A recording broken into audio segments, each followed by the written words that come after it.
Hello everyone, this is Astrid with Kanen Coffee, and I have this Jura A9 here.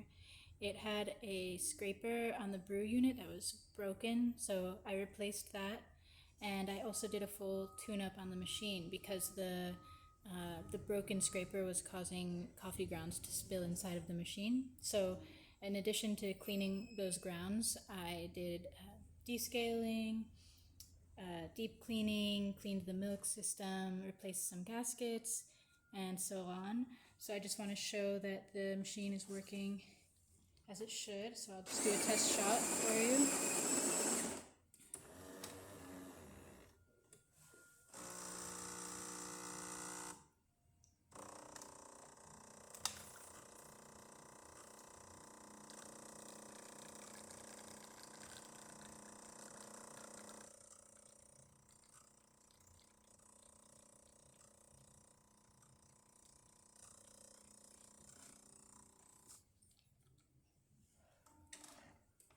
Alright.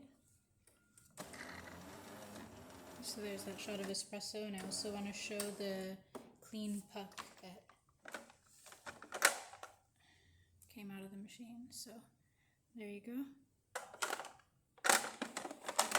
Okay, if you like this video, please subscribe to the channel, hit the like button, and thanks for watching.